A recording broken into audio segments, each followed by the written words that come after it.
Buenos días, jóvenes de tercero de secundaria. Casi ya se van a ir de la secundaria. Lo siento mucho, babies. Pero antes de que se vayan, tienen que pasar sus materias, ¿eh? Muchachos, hoy el tema de este día, pues es el indigenismo. Ya lo analizamos también en Zoom. ¿Qué podemos ya de manera breve señalar del indigenismo? Pues fue una corriente del pensamiento en donde se tenía como objeto la valoración de las culturas indígenas en el continente americano. Esa desvalorización que había tenido el indígena y que lo llevó a que lo torturaran, a que lo trataran como esclavo, a que viviera una vida llena de sacrificios, de malos tratos. Bueno, pues ahora su foco principal del indigenismo es rescatarlos, valorizarlos. Uno de los personajes que más tuvo influencia en esto fue Fray Bartolomé de las Casas, abanderado de la causa por la defensa de los indígenas, pues trató de erradicar esta situación en el contexto que se vivía en ese entonces en la Nueva España. Hoy en día el indigenismo es una corriente que se aplica en estudios antropológicos y culturales. La antropología es la ciencia que nos habla del desarrollo del humano, ¿sí?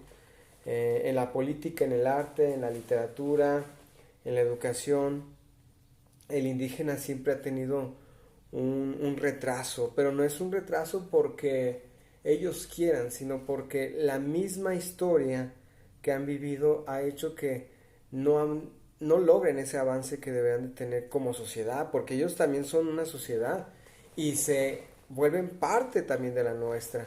Suele citarse un sermón de un fraile que se llamó Antonio de Montesinos, y Antonio de Montesinos se oponía a los abusos que estaban siendo cometidos contra los indígenas americanos. ¿Por qué digo americanos? Porque el indigenismo no solamente se dio en México. Los indígenas, acuérdate que existieron en gran parte de Centroamérica y Sudamérica. Cuando llegan los españoles, las comunidades que van a empezar a conquistar, pues estaban rodeadas de indígenas, que eran estas famosas culturas prehispánicas, pero que con el tiempo fueron evolucionando. Entonces, Antonio de Montesinos denunciaba los malos tratos contra los indígenas durante la invasión y el proceso de dominación de los territorios americanos por parte de la corona española.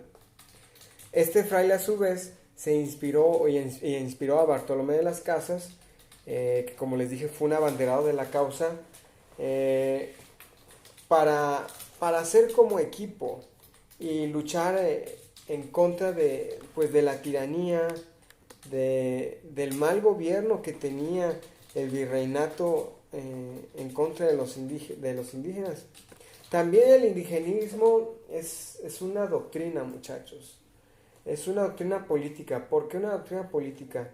Porque se orienta principalmente en la reivindicación de los valores sociales y de los derechos de los indígenas. En la actualidad, las políticas, muchachos, bueno, primero entender qué es política, ¿sí? Política es la creación de un bien común en favor de la sociedad. ¿Es la creación de qué? De proyectos, de causas que beneficien a una población. Existe también un indigenismo en la política. ¿Y quiénes se encargan de trabajar ese indigenismo político? Las instituciones de gobierno. El INPI, el Instituto Nacional de los Pueblos Indígenas, el INALI, el Instituto Nacional de las Lenguas Autóctonas e Indígenas. Hay comisiones nacionales y estatales que tratan de continuar con ese proceso de indigenismo.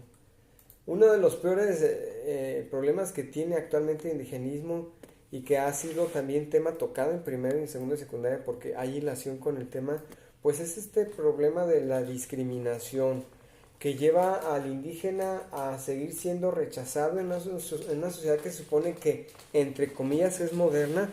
Pues es una sociedad que no tiene esa empatía, no se pone en el lugar, en los zapatos del indígena. Vivimos en una sociedad que todavía sigue marcándose esa clase social y donde el indígena sigue perteneciendo en las clases sociales como lo peor. Y el indigenismo, pues, perdón, los indígenas propiamente, pues, ¿en qué situación viven? En condiciones de pobreza, de marginación, con pocas posibilidades, con una situación que los limita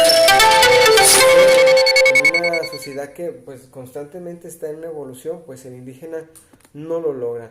El indígena también tiene un proceso en su lenguaje, muchachos. Cuando vienen a trabajar aquí a la ciudad siendo esclavizados y explotados, tienen el reto de aprender el castellano y de mantener su lengua viva. Eh, hay muchas comunidades indígenas.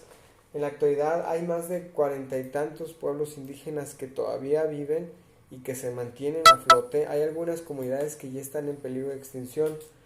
Pero todo esto del indigenismo lo vemos como un proceso en el periodo histórico de nuestro país, en el cual, gracias a Lázaro Cárdenas, viene la reivindicación del indígena. ¿Qué quiere decir eso? Darle su lugar.